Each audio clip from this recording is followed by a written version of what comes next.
Chers abonnés, bonjour. Encore dans le partage de conduite d'élevage, nous allons dans cette petite vidéo vous parler de la gestion rationnelle de la reproduction dans un troupeau que l'on veut devenir un troupeau laitier.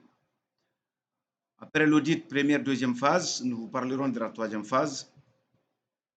Avant cette troisième phase, il y a cette étape que nous avions en tout cas menée parce que c'était absolument nécessaire.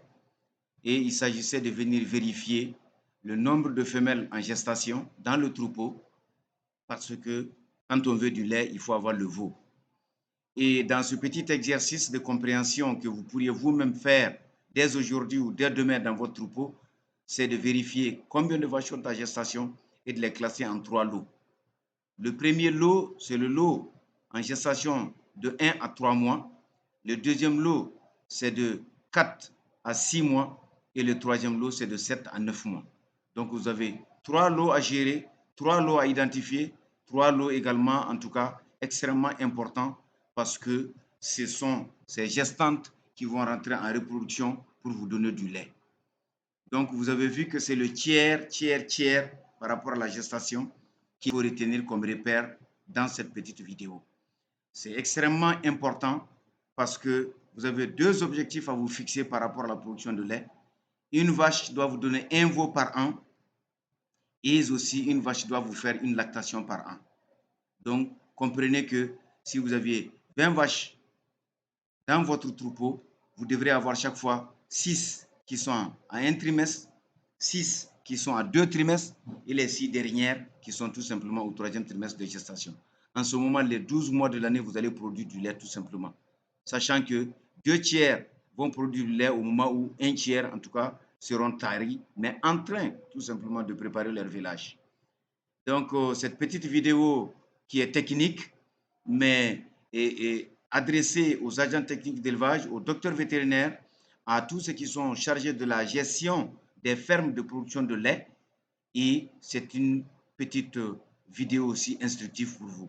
Autant vous voyez l'embonpoint des animaux, autant vous voyez que vous avez une tranche d'animaux voilà, qu'on a écartée et on a une autre tranche d'animaux qu'on a en tout cas tout simplement mise de côté parce que c'est ce lot que moi j'appelle tout simplement le moteur de votre ferme.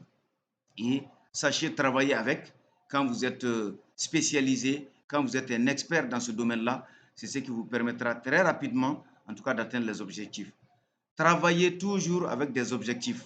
Le premier objectif avec lequel je travaille beaucoup, c'est 100 litres de lait avec 10 vaches laitières dans un premier temps, donc 10 litres de lait par vache. Ensuite, j'essaye d'aller au second objectif qui est encore plus ambitieux, c'est de faire 200 litres de lait avec 15 vaches laitières. Vous comprenez donc tout de suite qu'il est nécessaire de sélectionner, il est nécessaire de choisir, il est nécessaire également en tout cas d'identifier les animaux qui ont un haut potentiel de production et qui sont capables de progresser. Ça veut dire qu'ils sont capables, lorsque vous remplissez les conditions, de vous donner tout simplement du lait.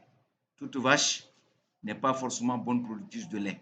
Mais, il faut toujours laisser une chance à une vache de mettre bas et de la mettre dans toutes les conditions pour exprimer son potentiel. 2 mois après la mise bas, la vache atteint ce qu'on appelle le pic de production. Si elle vous produit 10 litres de lait lors du premier velage, vous êtes sûr que lors du deuxième velage, si les conditions sont remplies, elle va aller à 15 litres, sinon plus de 15 litres. Donc, chers abonnés, cette fois-ci, c'est technique. Chers éleveurs, en tout cas, avec les bonnes oreilles que vous aviez, je suis sûr que ceux qui sont dans ce problème ont déjà compris les solutions. Et en l'appliquant, vous me direz par la suite, voici ce que Dr Traoré Amadou nous a tout simplement apporté. Un bon entendeur, salut. Je vous souhaite plein succès, vraiment beaucoup de lait, des millions de litres de lait pour que le Mali devienne un pays laitier et que les éleveurs soient riches, que l'élevage apporte du bonheur aux Maliens et que le Mali puisse tout simplement se développer. Bâtissez une stratégie et vous verrez que ça marche tout simplement. Travaillez avec un expert, un docteur vétérinaire expérimenté, vous serez tranquille. À bientôt.